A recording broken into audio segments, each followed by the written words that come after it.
భీమవరం ఎక్స్పర్ట్ల ప్రేక్షకులకి స్వాగతం. మనం మానవ హక్కులపై రకరకాల విషయాలు తెలుసుకుంటున్నాం. మరి యుఎన్ఓ ఏ రకమైన డిక్లరేషన్ ఇచ్చిందో వివిధ అంశాలు మేము ఇచ్చాం. ఇప్పుడు వివిధ ప్రాంతాల్లో వాళ్ళ ప్రాంతీయంగా రీజనల్ కన్వెన్షన్స్ ఎలా జరిగాయి హ్యూమన్ రైట్స్ మీద వివిధ ప్రాంతాల్లో ప్రత్యేకమైన సదస్సులు జరిగాయి. ఈ విషయం ముందే చెప్పుకున్నాం మనం. ఆరంగా మానవ హక్కులపై ప్రాంతీయ సదస్సు జరిగితే ముఖ్యంగా మానవ హక్కులపై యూరోపియన్ సదస్సు జరిగింది. వాళ్ళ దేశాల పరిస్థితులను దృష్టిలో ఉంచుకొని యూరోపియన్ దేశాలు వాళ్ళ పరిస్థితులు ఏ రకంగా చేశాయి, దాన్ని ఎంతవరకు అమలుపరుస్తున్నారు అని కూడా మనం తెలుసుకున్నాం. ఓకే, రీజియన్ వైజ్గా వాళ్ళు మానవ హక్కుల మీద సదస్సులు పెట్టుకున్నారు. వాళ్ళు కొన్ని డిక్లరేషన్స్ ఇచ్చారు. ఆ డిక్లరేషన్స్ వాళ్ళు ఎంత పాటిస్తున్నారని కూడా మనం ఈ ఎపిసోడ్స్లో తెలుసుకున్నాం. ఎందుకంటే పేరుకి చెప్పుకున్నారు, మానవ హక్కుల గురించి వాళ్ళు చెప్పారు, చదివిపెట్టే పేవో చెప్పేస్తున్నారు, కానీ ఆచరణలో మృగ్యంగా ఉంటాయి చాలా విషయాలు. అందుకోసమని ప్రతి ఒక్కరికి తెలియాల్సింది కనుక ఈ రోజున మానవ హక్కులపై యూరోపియన్ సదస్సు ఇది 1950లో జరిగిందండి. ఆ విషయం మీద మనం వాళ్ళు తెలుసుకున్నాం. European convention on human rights రెండో ప్రపంచ యుద్ధానంతరం కొన్ని యూరోపియన్ దేశాలు కలిసి కౌన్సిల్ ఆఫ్ యూరోప్గా ఏర్పడ్డాయి. రెండో ప్రపంచ యుద్ధానంతరం యూరోప్లోని చాలా దేశాల్లో కమ్యూనిస్ట్ ప్రభుత్వాలు ఏర్పడ్డాయి. యూరోప్లో కమ్యూనిస్ట్ చాలా దేశాలు ఉన్నాయి కదా, చాలా రెండో ప్రపంచ యుద్ధం అయిన దాకా కమ్యూనిస్ట్ దేశాల్లో కమ్యూనిస్ట్ ప్రభుత్వాలు కూడా వచ్చాయి. ఆ నేపథ్యంలో కమ్యూనిస్ట్ ప్రభావానికి చెక్కి పెట్టే క్రమంలో 1950లో కమ్యూనిస్టేతర ప్రభుత్వాల సారథ్యంలో యూరోపియన్ మానవ హక్కుల మరియు ప్రాథమిక హక్కుల సదస్సు రోమ్ నగరంలో జరిగింది. కొన్ని క్యాపిటలిస్ట్ కంట్రీస్ కమ్యూనిజాన్ని యాక్సెప్ట్ చేయవు కనుక యూరోప్లో నుండి non communist countries, non communist ప్రభుత్వాలు ప్రత్యేకంగా మానవ హక్కులకు సంబంధించినటువంటి ఒక సదస్సు ఏర్పాటు చేసి వాళ్ళు ఎలా ఉంటాయని పేర్కొన్నారు. కమ్యూనిజంలో నియంత్రిత ఎక్కువ ఉంటుంది. వీళ్ళు ఎందుకు పెట్టుకున్నారు సపరేట్గా మానవ హక్కులపై యూరోపియన్ సదస్సు ఎందుకు పెట్టారంటే కమ్యూనిజం పేరిట కమ్యూనిజం ద్వారా ఉన్న దేశాల ప్రభుత్వాల్లో డిక్టేటర్షిప్ ఉంటుంది. డిక్టేటర్షిప్ ఉన్న చోట మానవ హక్కులు చాలా హరింపడతాయి. అందుకని డిక్టేటర్షిప్ లేనటువంటి డెమోక్రటిక్ కంట్రీస్లో, యూరోపియన్ కంట్రీస్లో ఏవైతే డిక్టేటర్షిప్ లేకుండా డెమోక్రటిక్ కంట్రీస్ ఉన్నాయో వాళ్ళు వేరే ఒక రకమైన ఆర్గనైజేషన్ ఏర్పాటు చేసుకుని ఆ దేశాలు హ్యూమన్ రైట్స్ మనం ఏం చేస్తాం ఎక్కడా అని చెప్పి, అంటే ప్రత్యేకంగా ఎక్కడైతే కమ్యూనిజం ఉండి డిక్టేటర్షిప్ ఉందో ఆ డిక్టేటర్షిప్ని కాకుండా ఈ దేశాలు వాళ్ళ దేశం వరకే వాళ్ళు ఆ దేశాల వరకే ఎక్కడైతే డెమోక్రసీ ఉందో ఆ దేశాల వరకే వాళ్ళు హ్యూమన్ రైట్స్ గురించి చెప్పుకున్నాం. మా దేశంలో మేము ఈ విధంగా మేము పాలన చేసుకుంటాం, మా పాలన ఇలా ఉంటుంది, మేము హ్యూమన్ రైట్స్ ఈ రకంగా మేము ప్రాధాన్యత ఇస్తాము అని ఈ దేశాలు చెప్పుకున్నాయి. దాని గురించి వాళ్ళు మనం తెలుసుకున్నాం.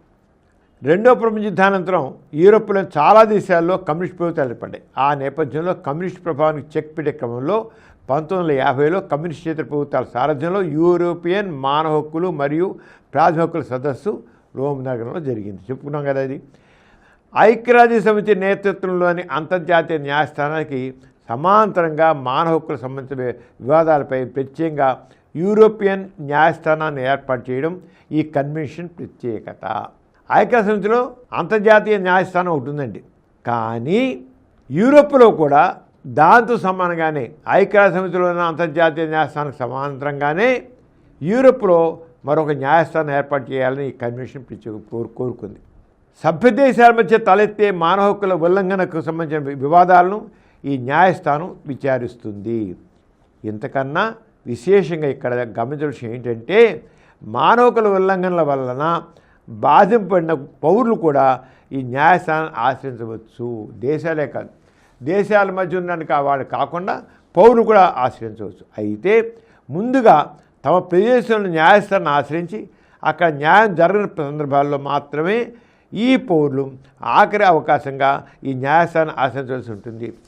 దేశాల మధ్య గొడవలు వచ్చినప్పుడు అక్కడ యూరోపియన్ సదస్సులు ఏమన్నారంటే మనం ఏ న్యాయం పెట్టుకున్నాం, మన దేశాల మధ్య ఏమైనా గొడవలు వస్తే మనం దీంట్లో పరిష్కరించుకున్నాం అన్నారు. కానీ దేశాలే కాదు ఆయా దేశాల పౌరులకి మానవ హక్కుల భంగం కలిగితే వాళ్ళ ఆ దేశాలని న్యాయస్థానాలు ఆశ్రయించేది.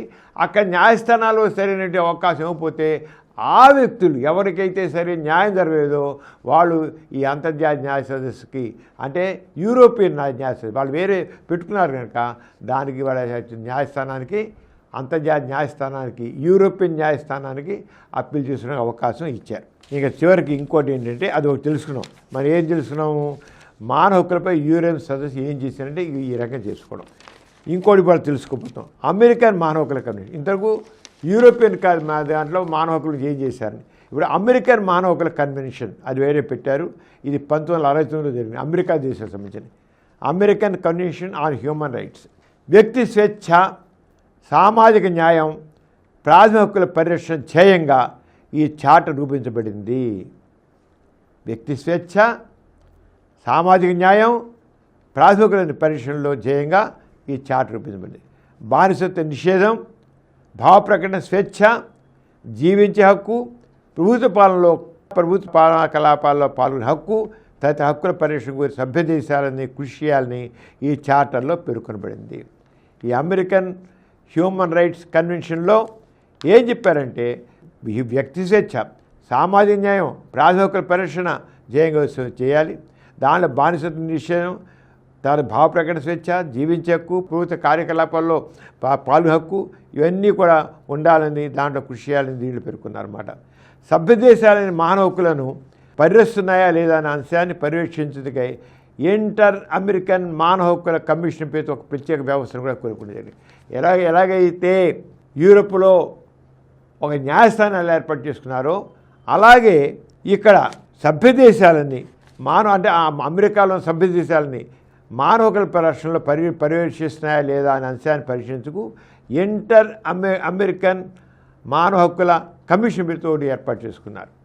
అలాగే ఇంకోటి ఇప్పుడు మనం అమెరికా గురించి తెలుసుకున్నాం, వాళ్ళ హక్కులను ఎలా చేస్తాను.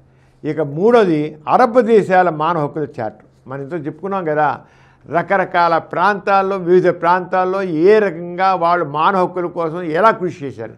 యూరోప్లోనూ న్యాయస్థానం పెట్టుకున్నారు, అమెరికాలోనూ ఒక రకమైన వ్యవస్థను పెట్టుకున్నారు మానవ హక్కుల విషయంలో. దేశాల మధ్య కూడా ఒక రకంగా తేడా వస్తే దానికోసం కూడా పెట్టుకున్నారు. అలాగే అరబ్ దేశాలు, మనకు అరబ్ దేశాలు అనగానే నియంతృత్వం గుర్తుకొస్తుంది. ఎందుకంటే అక్కడ పౌరులకు తగిన హక్కులు ఈ రోజుకి అరబ్ దేశాల్లో పౌరులకు హక్కుల్లో అక్కడ ఎలాగా అంటే అరబ్ దేశాలు ఏ రకంగా వాళ్ళు చేసాయి అని అయితే అరబ్ దేశాల మానవ హక్కుల చార్టర్ 2004లో వచ్చిందండి. దీన్ని అరబ్ దేశాలంటే దాదాపు పశ్చిమాసియాలో ముస్లిం దేశాలు. అరబ్ దేశాలంటేనో పశ్చిమాసియాలో ముస్లిం దేశాలు.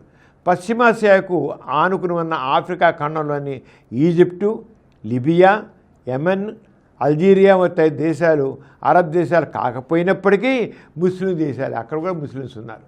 అవి అరబ్ దేశాలు కాదు కానీ ముస్లిం దేశాలు. అంతర్జాతీయ సంక్షోభాల కేంద్ర బిందువై పాలస్తీనా కూడా పశ్చిమాసియాలోనే ఉంది. పశ్చిమాసియా కూడా మరి కాకపోతే నాకు అంత గొడవ జరుగుతున్నాయి మనం చూస్తున్నాం. పాలస్తీనా కూడా దీంట్లో పశ్చిమాసియాలో ఉంది. అపారమైన చమురు నిక్షేపాల కారణంగా అరబ్ దేశాల్లో చాలా భాగం ధనిక దేశాలే.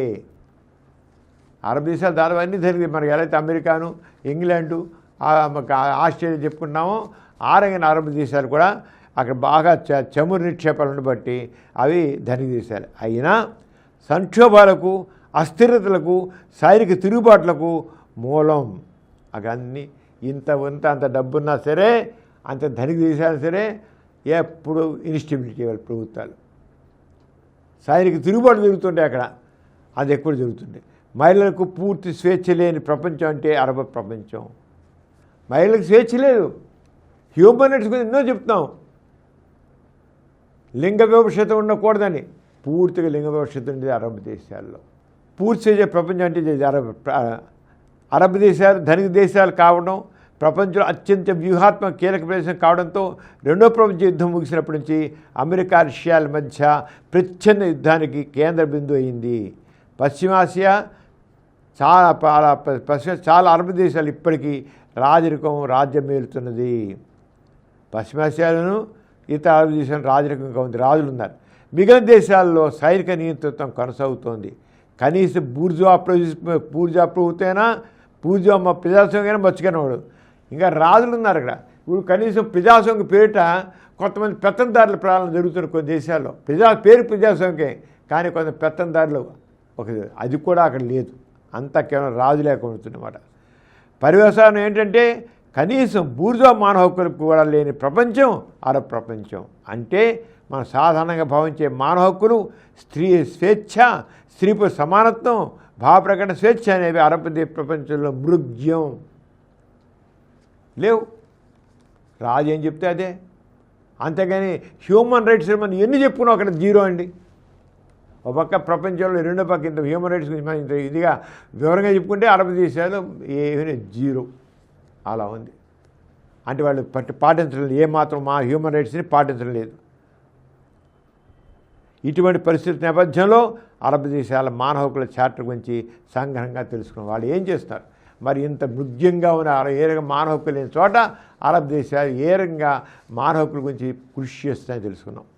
పాలస్తీనా, Iran, Iraq, Syria, Lebanon, Turkey, Saudi Arabia, Bahrain మొదలైన పశ్చిమాసియాలోని ముఖ్యమైన అరబ్ దేశాలు. అరబ్ దేశాలంటే ముఖ్యంగా Palestine, Iran, Iraq, Syria, Lebanon, Turkey, Saudi Arabia, Bahrain ఇవన్నీ కూడా ముఖ్యమైన అరబ్ దేశాలు. 1944లోనే అరబ్ దేశాలని కలిసి అరబ్ దేశాల లీగ్గా ఏర్పడ్డాయి. అయితే ఈ అరబ్ లీగ్ చార్టర్లో మానవ హక్కులు అన్న పదమే లేదు. వాళ్ళు ఒక ఏర్పడ్డారు, అరబ్ లీగ్ అని పేరు అయ్యారు. అరబ్ లీగ్ అనేది చార్టర్ ఏర్పాటు చేసుకున్న మానవ హక్కుల పేరు ఎత్తల. ఎందుకంటే మానవ హక్కులు ఉంటే కదా, మానవ హక్కులు చార్టర్ పెట్టలేదు. వాళ్ళు మా అరబ్ లీగ్ అని మా సమాఖ్య పెట్టుకున్నారు, అరబ్ సమాఖ్య అని పెట్టుకున్నారు. ఎట్టకాలకు 1999లో పరిమిత మానవ హక్కులతో కూడిన అరబ్ చార్టరు ఆమోదించబడింది. కేవలం అరబ్ దేశాల సమాఖ్య పెట్టుకున్న 1990లో మాత్రం కొద్దిగా మానవ హక్కుల గురించి దాంట్లో ప్రవేశపెట్టారండి. ఈ చార్టర్ కూడా సంస్కరింపబడి సవరించబడి 2004లో అరబ్ దేశాల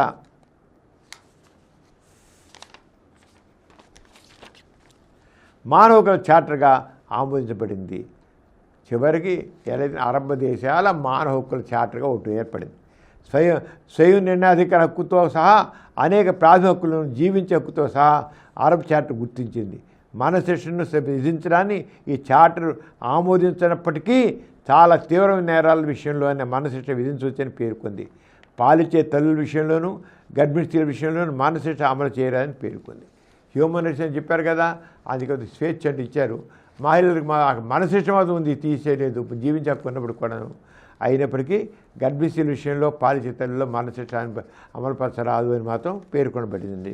అది అరబ్ లీగ్కి సంబంధించినటువంటి వాళ్ళు ఏ రకంగా చేశారు. అరబ్ దేశాల మానవ హక్కుల చార్టర్ ఇది. ఇక ఆఫ్రికన్ దేశాల మానవ హక్కుల చార్టర్లో మనం ఇప్పుడు ఏం చూసారా, మానవ హక్కులు మనం ఇంతవరకు ఎన్నో మాట్లాడుకున్నాం. కానీ బేసిక్గా మనం ఒక వెళ్ళి చూస్తే మనం ఆయన చూసినట్లయితే అది ఎలా ఉంటుంది. అందుకని మనం ఇంత వివరంగా చెప్పుకుంటున్నాం.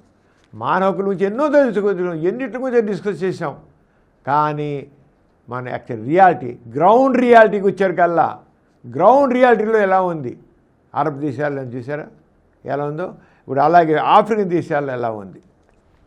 ఈ ఆఫ్రికన్ దేశాలు మానవ హక్కులు చార్టర్ పెట్టారు, వాళ్ళు పెట్టుకున్నారు. ఆఫ్రికా అంటే చీకటి ఖండం, మూఢనమ్మకాల నిలయం. ఆఫ్రికా అంతటా నిరక్షరాస్యతే, చదువురాలు లేదు అక్కడ, అజ్ఞానమే, ఎప్పుడు క్షేమమే, కరువు కాటకాలే. ఆఫ్రికా అంటేనే నిరక్షరాస్యత, అజ్ఞానం, క్షేమం, కరువు కాటకాలు. రాజకీయ అపరిపక్వత, పర్యవసనంగా రాజకీయ అస్థిరత, సంక్షోభం, అంతర్యుద్ధాలు, సైనిక తిరుగుబాట్లు, తెగల మధ్య ఘర్షణలు. ఇటువంటి చీకటి ఖండంలో మానవ హక్కుల ఉద్యమం చాలా ఆలస్యంగా ప్రారంభమైంది. అరబ్ దేశాలు ఒక రకంగా ఉంటే చాలా ఆలస్యంగానే అక్కడ కూడా మానవ హక్కులు కొద్దిగా పెట్టారు.